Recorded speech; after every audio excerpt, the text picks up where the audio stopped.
다시 살아나네.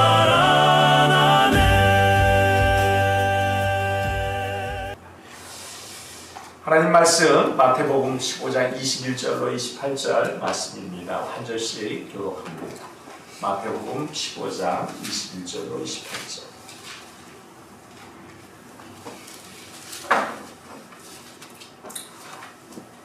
예수께서 거기서 나가사 두로와 시돈 지방으로 들어가시니 가나안 여자 하나가 그 지경에서 나와서 소리를 이르되 주 다윗의 자손이여 나를 불쌍히 여기소서. 내 발이 흉악하게 귀신으로 나를 따르나이다. 예수는 한 말씀도 대답하지 아니하시니 제자들이 와서 청하여 말하되 그 여자가 우리 뒤에서 소리를 지르오니 그를 보내소서. 예수께서 대답하여 이르시되 나는 이스라엘 집에 여호와 외에는 다른 데로 보내지 아니하리니. 여자가 와서 예수께 절하며 이르되 주여 저를 도우소서. 대답하여 이르시되 자녀의 떡을 주시하여 그들에게 주님이 나타나지 아니하니라. 여자가 이르되 주여 올소이다마는 개들도 제 주인의 상에서 떨어지는 부스러기를 먹나이다 하니 이에 예수께서 대답하여 이르시되 여자여 내 이름은 너다. 내 소원대로 되리라 하시니 그때로부터 그의 딸이 나오니라. 아멘.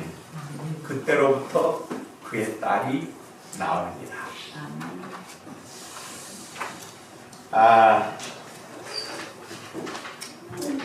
오늘은 요한계시록을 잠시 접어보고 요한계시록 계속 지금 강의를 하고 있는데 벌써 16번째 강의가 됐더라고요. 그리고 실제적으로 1장부터는 12번 강의가 나갔고요.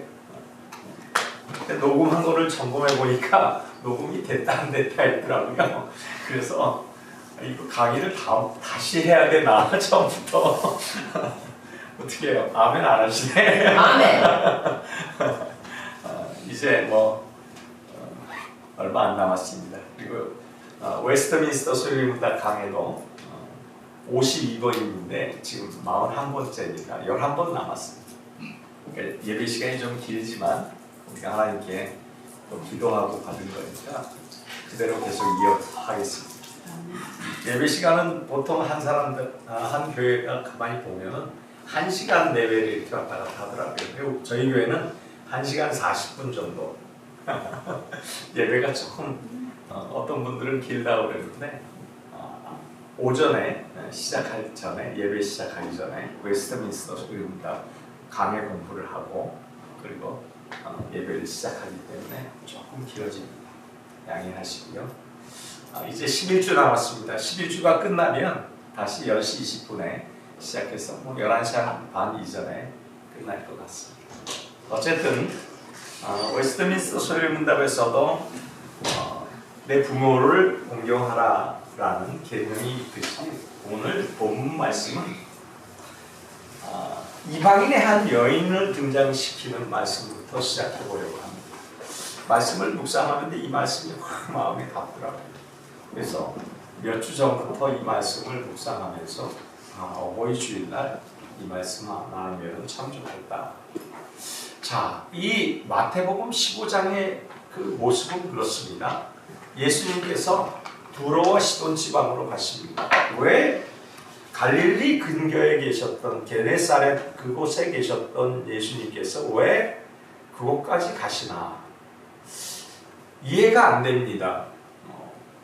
그런데 오늘 본문 21절을 보니까 22절까지 이렇게 얘기하죠. 예수께서 거기서 나가사 두로와 시돈 지방으로 들어가시니 가나안 여자를 만납니다. 여러분 두로와 시돈까지 그 갈릴리 호수에서부터 약 80km니까 50마일 정도가 됩니다. 성인 남자가 50마일을 걸어가려면 이틀 정도는 걸립니다. 그런데 거기는 내부 산악지역이에요. 내륙지방이에요. 그리고 해안선에 가까이 있는 것이 두로와 시돈 지방입니다. 그러니까 이 두로와 시돈 지방으로 가기 위해서는 산악지역을 통과해야 돼요. 산악지역 50km를 걸어간다? 보통 사람은 어려운 길입니다. 그런데도 주님은 굳이 가나안 여자를 만나기 위해서 거기를 가셨다라는 생각밖에 들지 않을 정도로 그 길을 걸어가셨습니다. 자, 지도를 보니까 이상한 점이 한두 번이 아니에요. 안 넘어가네요. 넘겨주시겠어요? 여기 지도를 보시면 여기가 지금 두로와 시돈입니다. 그런데 이 사렙다 과부가 여기 있었고요. 두로와 시돈이 여기 있는데 주님은 여기서 출발하셨어요. 이렇게 해안 쪽으로 이렇게 가시는 거죠. 게네사렛에 계셨다가 이렇게 올라갑니다. 여기는 지금 현재 레바논 지역입니다. 레바논 지역. 80km를 걸어가셨다.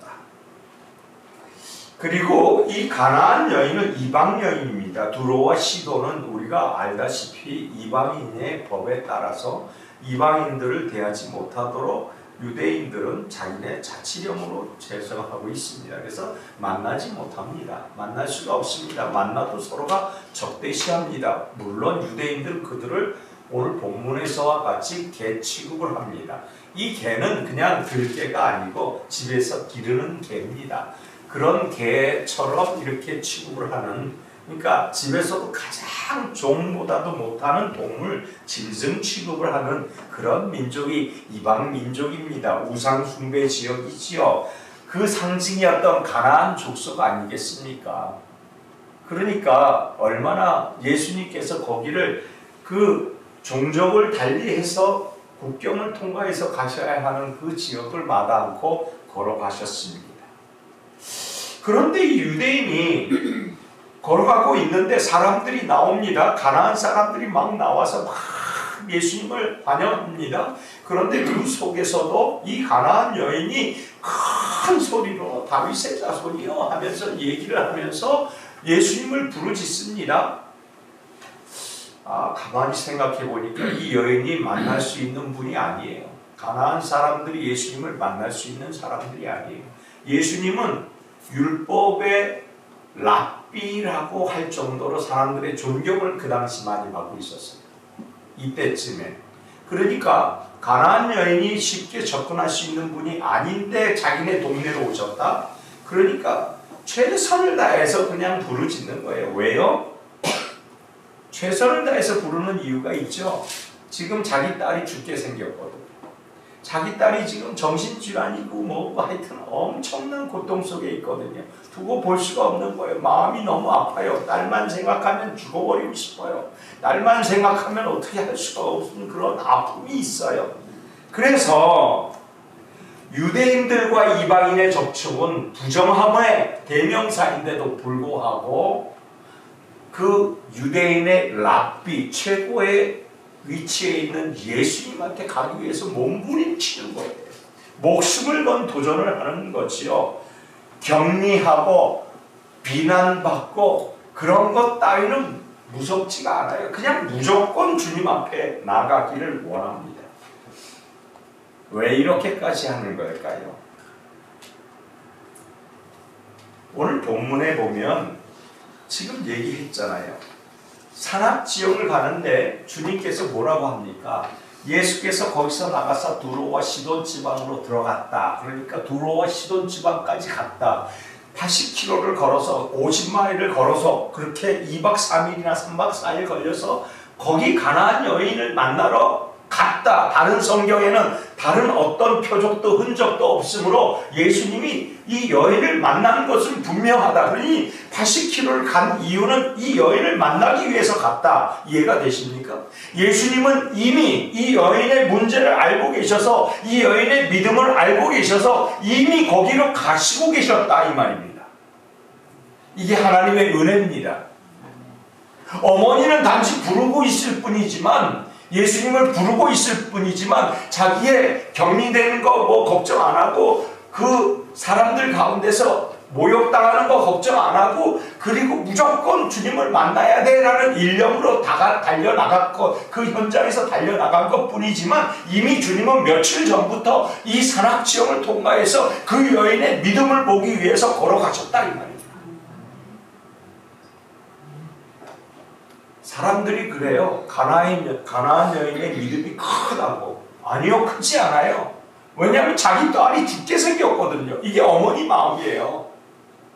본문을 원문대로 해석을 해야 돼요. 그 해석을 보면은 어머니의 마음이 지극히 커서 딸을 어찌할 수가 없어요. 불치병이에요. 모든 것을 다 섭렵했는데 고칠 수 없다가 당시에 정답이었어요. 고칠 수 없다. 고칠 수 없다.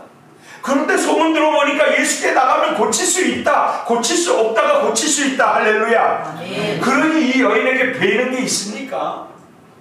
그리고 또 소문을 파헤치기 시작해요. 아, 그런데 이분이 라비야. 와, 라비야. 그런데 들리는 소문에 보니까 죽은 사람도 살려냈다는 거야. 할렐루야. 예수님께 안 나가고 싶겠어요? 예수님이 오기만 하면 너무나 좋은데 갈 수는 없잖아요. 가봐야 돌 맞아 죽을 게 뻔한데요. 그러니까 이 여인의 마음은 자녀를 위해서 최선을 다하는 용기를 내고 있는 거예요. 그래서 예수님이 그 동네로 온다는 소문이 들렸을 때 이 여인은 모든 것을 뒤로하고 이 예수님께 나가기 시작했어요. 그리고 큰 소리로, 그렇잖아요, 큰 소리로 22절에 보니까 22절에 가라앉은 여자 하나가 그 지게에 나와서 소리질러 이르되 큰 소리로 주 다윗의 자손이여 나를 불쌍히 여기소서. 다윗의 자손 예수여 나를 불쌍히 여겨주소서. 여러분, 이게 소리 지르는 거예요. 제가 지금 소리를 지르고 싶은데 여기가 너무 조그매. 큰 광장 같으면 제가 소리를 확 지르겠어요. 근데 여기는 여러분들이 놀랄까봐 제가 소리를 못 질러. 예수여 예수여 다윗의 자손 예수여 나를 불쌍히 여겨서. 야, 이 소리가 얼마나 소리를 크게 질렀는데 여기에서 중요한 사실, 다윗의 자손, 다윗의 자손. 이 자손이라는 말은 베오스라는 말이에요. 이 자손이라는 말은 어떤 말이냐? 메시아, 구원, 이것을 고백하는 단어예요. 할렐루야. 이 여인은 지금 다른 게 안 보여요. 저분만이 구원자다. 저분만이 구원자야. 저분 아니면 절대로 내 딸을 고칠 수가 없어라는 절박한 마음으로 가는 거예요. 할렐루야. 이 절박함이 주님을 멈추게 한 것이에요. 그런데 정말로 재밌는 사실은 참 난 주님이요 너무 좋아요. 왜 좋은지 아세요? 꼼짝하네요. 아무런 반응 안 해요. 이렇게 소리를 지르는데 막 옆에 있는 제자들이 너무 시끄럽게 하니까 이 여인의 소리가 다른 군중들의 소리보다 너무 시끄러워요. 그러니까 도대체 이 여인이 누구냐 봤더니 왜 조그만한 여인 하나가 그냥 막 아글아글 쓰는 거예요. 그러니까 주변에 있는 사람이 아이 시끄러 그러고 있는 거야. 그러니까 제자들이 야, 저 여인 좀 말려봐. 어떻게 말려봐. 좀 조용히 하라고 그래. 만나주게 하겠다고 그래. 그런데도 소용없어요. 그냥 막 고래고래 소리를 지르는 거예요. 그러니까 정 안 되니까 예수님께 나가서 예수님 저 여자가 저렇게 소리 지르는데 좀 만나주세요. 부탁하는 거예요.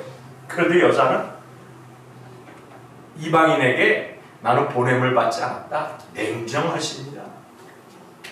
재밌잖아요. 이 상황이 지금 한번 생각해 보세요. 그리고 난 다음에 뭐라고 얘기해요? 이 여인이 기어코 예수님 옆으로 왔어요. 그러면서 주여 나를 불쌍히 여겨주세요 라고 얘기를 합니다. 예수는 한 말씀도 대답 안 해요. 그리고 26절에 대답하여 자녀의 떡을 취하여 개들에게 던짐이 마땅치 않냐. 이 말이 무슨 말이냐면 여인이 와가지고 그 근처까지 왔어요. 제자들이 얘기했는데도 뭐 도무지 안 돼요. 예수님이 나는 이방인에게 보냄받지 않았어.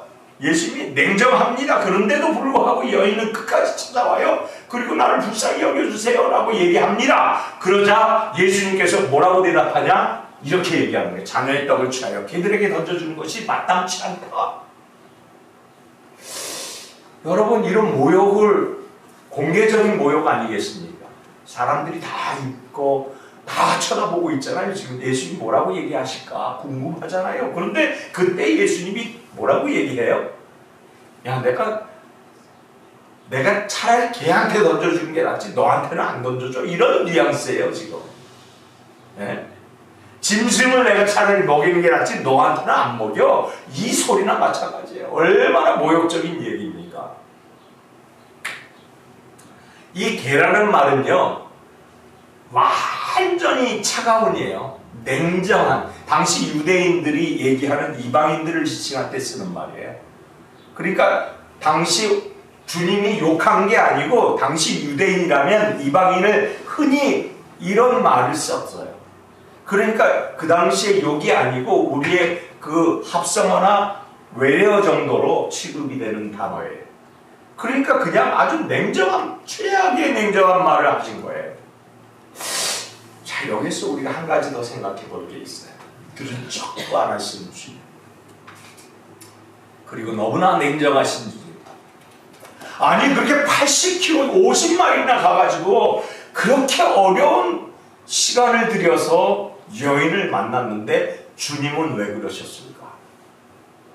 이 여인을 만나보고 싶어가지고 그렇게 달려가신 것인데 왜 이런 이상한 말씀을 하실까?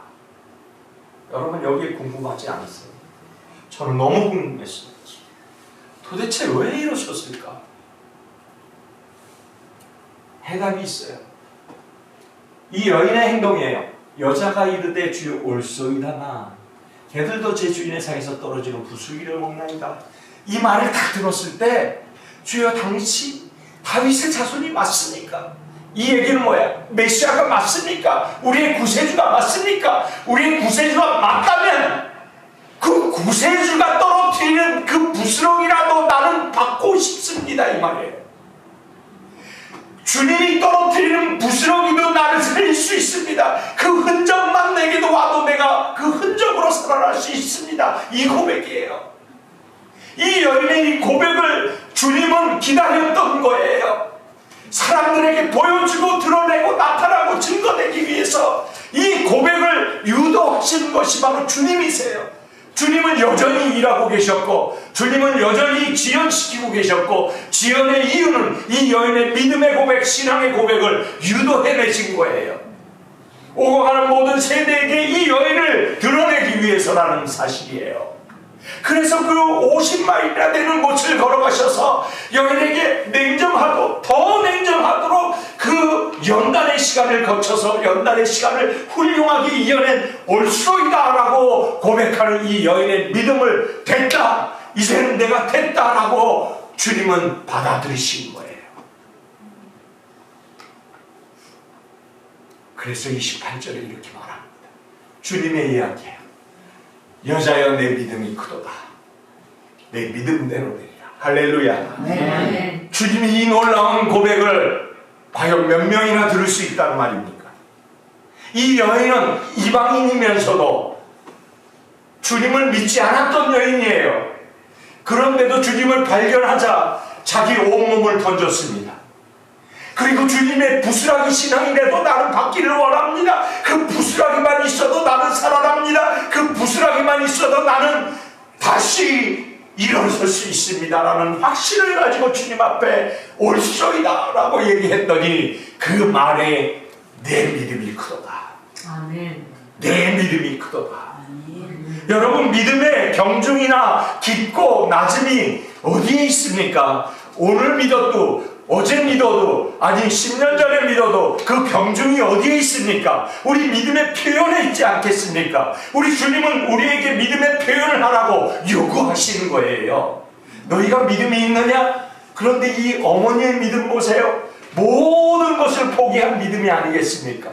자신의 그 모든 체면 따위는 다 버리고 자기가 가지고 있는 모든 것도 다 버리고 벌거벗은 채로 주님 앞에 서 있는 모습이라는 사실이에요. 아무것도 이 여인에게는 도움이 될 일이 하나도 없어요. 오직 딸을 위해서 희생하는 어머니의 그 희생의 모습이 이렇게 이 여인을 내 믿음이 크도다라는 칭찬을 받게 만든 어머니의 마음이었다라는 사실입니다. 저는 오늘 이와 같이 어머니 날, 우리 어머니들이 다 이렇게 우리의 자식을 키웠어요. 우리 자식을 양육할 때 전부 이런 마음으로 우리 하나님 앞에 나아가서 자식을 양육해냈어요. 저는 오늘 이 말씀을 마무리하면서 이런 생각을 해봅니다. 우리는 자격 없습니다. 부족합니다. 가나안 여인이 무슨 자격이 있어서 유대인을 만나고 랍비를 만나고 메시아를 만납니까? 도대체 무슨 자격으로 그가 만날 수 있다란 말입니까? 못 만나요. 그런데 주님이 찾아가셨습니다. 여러분, 주님이 찾아오십니다. 우리 마음만 열리고 주님만 발견하고 주님만 부르짖으면 주님이 찾아오십니다. 찾아오시는 주님을 맞으시기를 예수님 이름으로 축원합니다. 그분에게 우리 전부를 내어드려도 조금도 부족함이 없는 믿음으로 바로 서시기 바랍니다. 그렇게 될 때 하나님은 우리를 일으키시고 우리에게 필요한 모든 것, 내 믿음이 크도다, 내 믿음대로 되리라. 할렐루야. 이 약속의 말씀이 오늘 이 강단에서 선포되지만 우리의 삶의 모습으로 선포되어 나가기를 예수님 이름으로 축원합니다. 기도하겠습니다. 하나님, 모욕적인 상황 속에서도 하나님을 결단코 잃어보지 않고 오직 주의 말씀에 집중했던 이 여인을 봅니다. 하나님 입술에서 떨어지자마자 옳소이다라고 맞자구를 치며 자신을 내려놓는 자존심을 완전히 부셔버리는 이 여인을 바라봅니다. 하나님, 주님의 상 아래 엎드러져서 주님만을 바라보고 주여 마음대로 하시옵소서, 주님 손 안에 있습니다, 나를 받아주시옵소서라고 이야기했던 이 여인 아니겠습니까?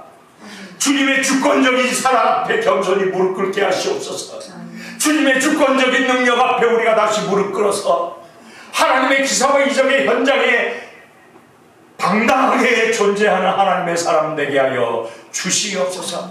그래야 하나님의 기사와 이적의 역사가 과거의 역사가 일어났던 그런 과거가 아니라 바로 지금으로 나타나는 하나님의 역사이게 하여 주시옵소서. 우리 어머니들을 위로하여 주시고 어머니의 사랑 앞에서 다시 한번 겸손히 무릎 꿇고 이 가나안 여인의 희생처럼 우리 어머니도 우리를 위해서 희생하셨으니 아버지, 우리 또한 우리의 자녀를 위하여 이렇게 희생의 마음으로 하나님을 부르짖게 하여 주시옵소서. 하나님께서 이루심을 보게 되는 놀라운 역사가 우리의 삶에서 드러나기를 간절히 소망하옵고 우리 주 예수님 이름으로 기도하옵나이다. 아멘. 우리의 마음도 함께 다쳤네. 무덤이 주를 가둘 수 없네.